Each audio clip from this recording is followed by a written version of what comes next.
Hello everyone, and welcome, or welcome back to my channel. This is a walkthrough of the Operation Floodgate dungeon on level 14 from the point of view of my Oracle Discipline Priest. What I want to do with this review is just go over the general problems that you may encounter as a healer in this dungeon and discuss how to deal with them, and then also discuss some sort of strategies for Oracle Priest in particular. I'm keeping in mind though that I have also only relatively recently started playing this spec, so my gameplay is by no means to be seen as being perfect. What we do in the beginning is sort of the usual pull. We run onto this platform and basically lust and kill all the mobs on it. This pull is usually relatively easy. All the damage that is going on in this pull is avoidable. You can see the saw blades on the ground, which do not do any damage if you move out of them while they are happening. And then also the flamethrower and the spinning wind-up cast by the smaller mobs is avoidable. But as a healer playing in a random group, which I am doing right now, so we don't know each other, you can or should prepare for a lot of damage happening in this pull, because usually people will not avoid the damage as well as they potentially could. And now this next pull is more challenging. You can see there's quite a lot of damage going out. On the one hand, it's the melee players taking damage from the wind-up cast, the spinning AoE kick from the smaller mobs, so that is avoidable. But the nail gun cast, which you can see was on the paladin, now it's targeting me, is not avoidable. It will root you in place and then do a moderate amount of damage. I use my ultimate penitence here just for damage, because I do not expect to need it in any of the next pulls, as I almost get one shot. So I can, just a bit of a damage optimization, just use it and have it back up at some point during the first boss fight. Coming from Preservation Evoker, I would say one of the weaknesses of Oracle Priest is your own HP. So it's relatively easy, if you're not on point, to get one shot, to just die. Keeping in mind, of course, that my gear isn't that good, so I have around 660 at this point, I think. So there will be a little bit more of effective HP coming up. But yeah, I find that as an evoker, it's easier to live when you yourself are being targeted by abilities due to your 2 charges of obsidian scales, for example. Then again, it might also be primarily an issue of familiarity.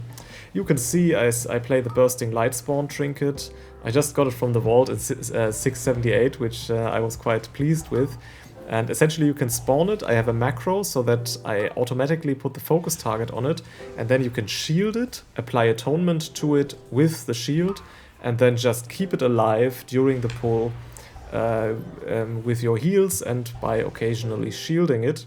And it will do a pretty good amount of damage. You can see in this pull I did around 700,000 at the very end, which a monk or even a Preservation Evoker might condescendingly smirk at. But for an Oracle Priest, that's actually a reasonable amount of damage, and the trinket usually contributes a non-negligible amount of damage to your overall damage breakdown at the end of the dungeon. So consistently being able to do the Lightspawn trinket shielding and keeping it alive is definitely a way to counteract one of the main weaknesses, or actually the only weakness, let's be real, of Oracle Priest at this moment, which is their low damage output. And you will never get as high as, for example, you could by playing Void Weaver, but you can certainly make it a little bit better. Yeah, essentially this first boss fight is pretty easy, I would say. You just have to kill the little ads. There's a little bit of spot damage going on And now we have the problem that we were too slow with killing the ads, so the pulsing AoE damage smaller version is already happening while the ads are still live. It actually is happening for a long time, and I'm struggling a bit here. Now I put down my dome for the big AoE damage. And what do I commit? I commit my Premonition of Piety here for some additional healing, and then also my Evangelism, as I'm getting a phone call. It's always the best time for phone calls. So yeah, a little bit lack of preparation on my part. I should have maybe prepared my pulse beforehand in such a way that my premonitions were in such a way that my clairvoyance, for example, was available on this boss fight. But then again, I also didn't expect to have a low group DPS, which would mean that the pulsing AoE damage from the shield is already going on for such a long time before I actually have to heal the real AoE damage. You can see I again spawned my Bursting Light Shard trinket, but this time I did not appropriately manage to keep it alive for a sufficiently long duration, so I lost out on a little bit of damage. But actually on this boss it's rather helpful, I would say, because killing the ads quickly is rather important. Again, you can see we failed to kill the boss before she gave herself the shield, and I commit my ultimate penitence to get us through this phase. Now I have Premonition of Clairvoyance available, and what I would like to see myself do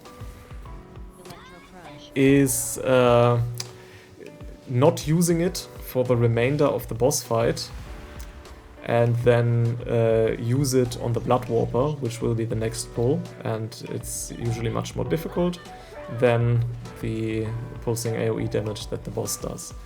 So let's see if I will actually do so.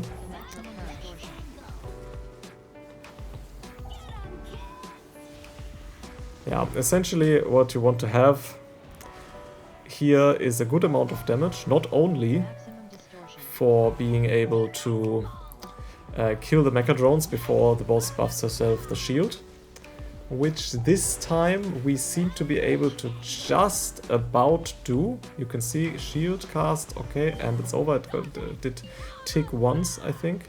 And yeah, I do not keep it. I use my Premonition of Clairvoyance here. Ah, well, I have my Evangelism ready and also my Premonition of Insight for the next pull, so it's acceptable, but I'm not overly happy for it, or about it. And in addition to risking the kilo block barrier happening with low DPS, you can also see we are beginning to run out of space, because the boss after each phase will leave sort of a void zone on the ground, and you will run out of space if you cannot kill her quickly enough. So yeah, I'm a bit worried at this point, looking at the low group DPS which we have, if we are going to be able to time the key, even if I do not let anyone die. Also contributing to it, of course, my own rather low DPS. Although I must say, up to this point, I think I've done rather well with almost 500k DPS, which is not so little for an Oracle Priest. Okay, here's the Blood Warper.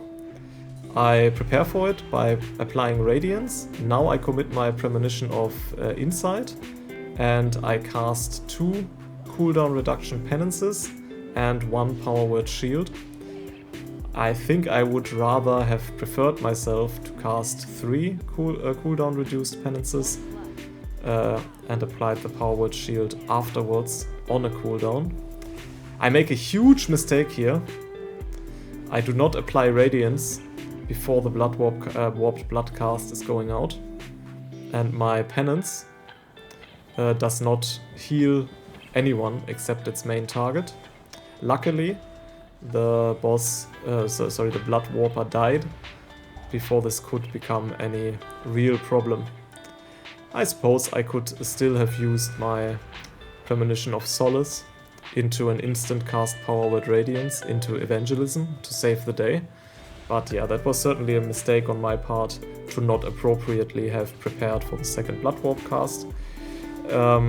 If you ever do not have Power Word Radiance available to apply the atonement buff to your teammates before the second Blood Warp cast, I would say use Power Word Shield and then renew on the other targets to just make sure that it is applied to all of your teammates. Now going into the next Blood Warper cast, which I hope we will use our Bloodlust on, I have my Premonition of Solace, and I also, coming up, my Premonition of Clairvoyance. So I'm doing relatively fine. I also have my Ultimate Penitence. If I play this well, we shouldn't have any problems. I rotate into my Premonition of Clairvoyance on the first one, and basically put out 3 penances, or even 4 in succession there without the cooldown. And now all I need to do is prepare for the next one by using my Power Word Radiance on the team when it happens. I use Radiance and I cast Penance, yeah, and I commit my Evangelism.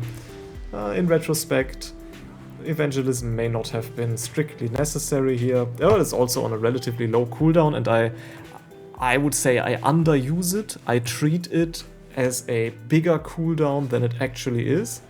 So I treat it as a sort of a panic button, somewhat like I treat Rewind on my Preservation Evoker, which is a 4-minute cooldown, while it might be superior to actually integrate Evangelism a little bit more in a sort of in the sense of being part of your general rotation.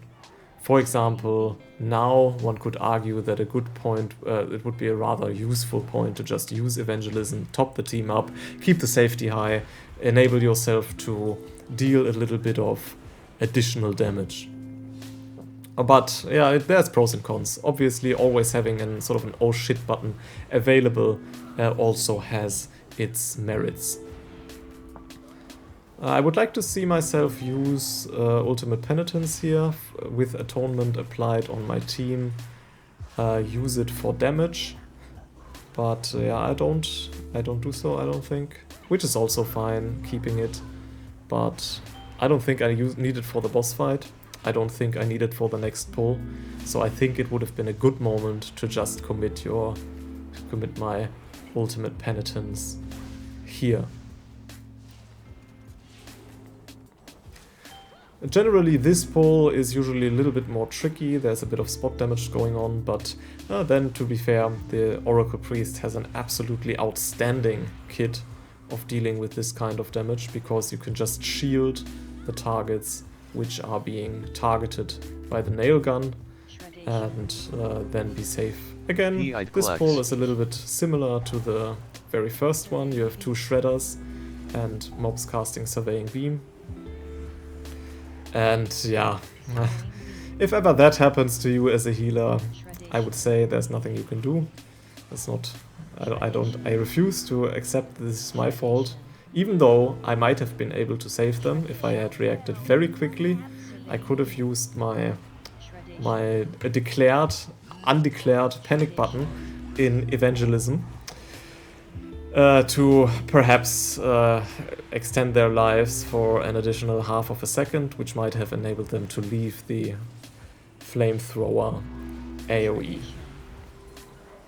Anyway, this pull is rather uneventful. Let me just skip ahead a little bit towards the next boss. Oh, I went a little bit too far. No, we went a little bit too far back. So, okay, this boss essentially is also pretty easy. Also pretty easy as an Oracle Priest, because you can apply so many shields to the targeted, the players being targeted by the quick shot from the quick fuse boss, and also your atonement healing in general is pretty good here. I think the only real challenge here from if you're playing a priest is your lack of movement. So you should mentally always be prepared for the charge of Bront to target you, so that you can then move in such a way that you kill the bombs with the charge. As an evoker, which is what I've usually played, this is very easy because you can always just make this decision reactively but as a priest you need to be usually need to be a bit sort of in the right area of the room in order to be able to target the charge effectively. Yeah, other than that, it's a pretty easy boss fight. There's not a lot going on. You can see Bront is still alive while the lady has already died. This can be dangerous for the tank because each wallop cast deals additional damage, and this can get out of hand pretty quickly. You see the tank is taking quite a bit of damage, but again, Oracle Priest is probably the best healer of dealing with this sort of damage because you have your pain suppressions, you have your absolutely huge shields which you can try to time in such a way that they are applied when the wallop cast goes out. So unless the boss has like 20%, 25% of health remaining whenever his partner dies, you will usually not find yourself in any real trouble. Now we do one additional pull here. It's relatively important for the harpoon cast to be interrupted, not only because it can pull players into the Sephorium charge, but also because it applies a rather nasty ticking debuff to the player who's being targeted. You can see again I use my Bursting Light Spawn trinket to pulse AoE damage. Unfortunately he's here and the mobs are there, so I think it's not hitting them anymore at the end of the fight, so yeah. But maybe it's my mistake, maybe I should have positioned it better, or it's just an unpredictable movement of the pack, I'm not sure. Now here on this pack, you can see what did I actually commit there? I think it was just a Power with Radiance. Looked like a pretty big heal. So usually being influenced by having played this pack on my Evoker quite a lot, I really try to not use any cooldowns on this pack in order to be able to have my cooldowns for the boss, as I almost die, because we are doing a very poor job of controlling the pack. And I sort of try to not use many cooldowns. But now I do. I commit my premonition of Insight here, and I've also committed my Evangelism. So I'm entering the boss fight with a reduced set of cooldowns, which is not optimal. And if I were on my Evoker, I would be fearing the boss fight a little bit. But I have found that as an Oracle Priest, this boss is rather easy to heal, to the point that it kind of feels unfair. I don't want to be the guy who does the balance whining, but my gameplay on the Oracle Priest is substantially worse than my gameplay on the Evoker, and yet this fight is easier by a mile. Okay, but that's enough with the balance whine. I still very much enjoy the class, and it does have nuance and it does have skill to it. It's just that some of your healing spells just do so much healing and you can shield players, and it just makes it relatively easy. Now we go into the first damage phase. I commit my Premonition of Piety, so ideally I would want to get through each damage phase with just committing one of my cooldowns. But I guess I have to admit to myself that this wasn't quite possible, or I didn't do it well enough. That's probably rather the case. I had to commit my Premonition of Solace in addition to the Premonition of Piety there. And now we go into the second one. I place down my Dome. I guess I'm ready to use Evangelism. Yeah, I use Evangelism here. And actually get clipped there a little bit.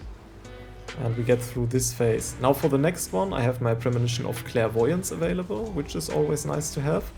And actually, yeah, that's the problem if you have the pack beforehand go so poorly, because ideally I want to enter the boss fight on Clairvoyance for the first set of AoE, then I have Insight for the second set, and then I have my other cooldowns for the third and fourth set, and maybe Clairvoyance even back at the end. So yeah, I use Clairvoyance and Insight here, and now I think for the next one I would be preparing to use my... Oh, sorry, I just used Clairvoyance. Insight is coming up. Now I think I'm preparing to use my Ultimate Penitence, or so I would hope. Yeah, there's the Ultimate Penitence. I cast it defensively. We'd probably be fine with an offensive cast, I think. But there's no reason really to take the risk, I don't think. For the next one, I have my Mindbender. And I also have my Premonition of Insight back, which is the second most powerful Premonition. So I'm not really concerned with the next one, so long as I apply my Powered Radiance. This is actually a rather big mistake which I've made here. I used my Premonition of Insight and then used it to cast an instant cast Powered Radiance, which is just bad gameplay. Because you can just you can just hard cast it and then have 3 penances afterwards instead of 2. I also think I used one of the cooldown reduced spells to cast a Power Word Shield, which I ideally would also not want to do. Anyway, this could have gone on forever, I think, because you also don't have any mana problems as Priest. Now I have my Evangelism back for the next one and could also commit my Piety, and then you have your cooldowns rotating up in such a way that on a plus 14 key, I think you could play this boss almost indefinitely. Yeah, so definitely Oracle Priest has an extremely powerful kit of healing the Swamp Phase encounter. Or maybe, I'm not really that familiar with all of the healers, maybe most healers do have this kit, and Evoker is a bit of an odd one out. So I can't speak for, like, for example, Shamans or Paladins and so on. But yeah, it definitely feels sort of oppressively powerful, especially considering my my relatively poor gameplay on the Priest compared to my relatively good gameplay on the Evoker. Anyway, here we have Bubbles. He does a pulsing, no, it's not actually not pulsing, it's an AoE dot which he applies. You can see it going on right now. I have Atonement applied to my teammates. I want to use Penance, and now I think I will go into Evangelism. Yep, I use Evangelism here and heal us up. Now everybody is low a bit. I want to use the intermission, for so to speak, to top my team. Now I need Radiance, yeah, put Radiance up for the backwash. And you see it actually still goes out, but not fully, so we only have 2 stacks. But there is a risk with this boss that he dies when he casts his backwash, and he just barely gets it through. You need to be prepared to heal the damage of the backwash, even after the boss is dead, because it's just a dot on your team. And this can be very challenging, especially for a Disciplined Priest, because you sort of need to have a target, an enemy target, for some of your healing output. Yeah, and this can become a problem, I suppose. Maybe one needs to be prepared to commit some pain subs there, or still put a barrier down or something. Although, to be fair, the barrier probably doesn't do anything, because people will run out of it. If you're playing in a pug and not at the absolute highest level, people will very likely not be aware of the danger that persists, even if the boss is dead. So you can put the barrier, but you will be the only one standing in it. That's almost a guarantee. Anyway, so at the end, you can see we have 7 minutes remaining. That's actually pretty tight, especially considering the rather low DPS which we have. Although I'm actually not that familiar with the damage numbers. Looking at this, the DK damage doesn't actually seem so bad to me. But maybe I'm just totally mistaken and it's terrible. I don't pay that much attention to it. But just gauging by the first boss, I think our damage can't be that high. As I try to keep my light spawn trinket alive here through the AoE damage that's going on. Might have been a bit of a mistake, actually. I commit my ultimate penitence to just sort of keep us alive. Yeah, I don't know. I think this must have been played pretty poorly, because this pull actually isn't that difficult. So I think I may have overcommitted my mental capacities to keeping my light spawn alive. Yeah, other than that, I also used my Radiance charges, so you can see I reapply Atonement using Renew. I do that because I want to have both of my Radiance charges available for the next pack, because I will likely not have the luxury of using 3 globals on renew. I also am not in the most favorable position for this rather difficult healing encounter in terms of my available premonitions. You can see I only have Solace available. I use it to give some random shield. And Clairvoyance is coming up, so I do feel relatively safe here. But right now I am pretty dry. You can see I have Clairvoyance back up now, but I don't have Evangelism, I don't have my Ultimate Penitence. I have my Mindbender available again, which I use now. And this would be a time for Radiance and Clairvoyance, which always is pretty good for topping up the team. Again, I make the mistake, I think, of using my my Clairvoyance into an instant cast Power Word Radiance. At this point, it wasn't super terrible because we were relatively low, and hard casting Radiance had some drawback in that people would have dropped even lower. But given that the nature of the damage is extremely predictable and no one will just sort of randomly die, I think it would still have been the much better alternative to hard cast Radiance and then use triple penance instead of instant cast Radiance into double penance. Yeah, so anyway, the Gigazap boss, power, whatever his name is, yeah, Gigazap, so I got that right, is also not super difficult. I didn't manage very well on the first AoE effect. And essentially what's happening is you have 2 main damage events going on. One is the big AoE, which we saw in the very beginning. You can prepare for it by having one of your powerful premonitions available, having Evangelism available, or simply healing through it with your Ultimate Penitence. And the second one is the Gigazap, which applies a rather nasty debuff on the 2 targets which are being targeted by it.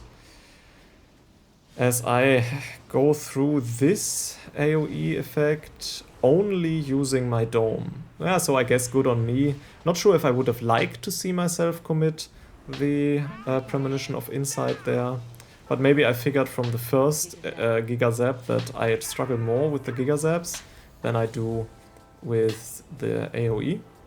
And now I have it available for the Gigazap.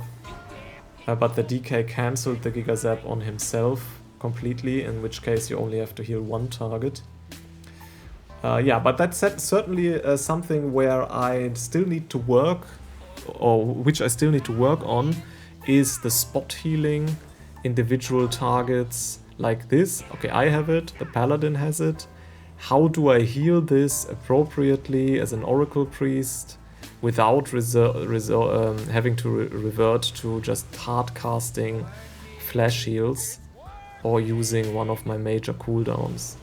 I actually also had this problem on a +15 Cinderbrew Meadery on the first boss, where I find it relatively hard to keep the players alive. Maybe I need a cooldown for each one of them, or they need to use a big defensive. I'm not sure. I'm not really sure what exactly to do, so that's certainly something to watch out for. Also something that I'll probably discuss in future videos when I have developed a more optimal strategy. So I did relatively well here on the Hunter and the Paladin, but yeah, I don't find it super intuitive and not super easy. And maybe I'm also a little bit too hesitant with just committing my pain sub, because it's also a cooldown I think I underuse. It has a 3-minute cooldown, which is quite long, but still I think I use it too infrequently, and maybe it's a good point. So priority penance 1 target, pain sub the other one, make this sort of as a bit of a go-to response, certainly for your first pain sub, I suppose, and then keep the second one for a more dangerous situation. Yeah, probably that should be the play.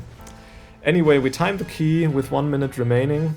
Usually I would now go into the log and sort of look at the death, look at the general healing and damage breakdown. Can't do that, unfortunately, because I forgot to log this key. So we will conclude it here.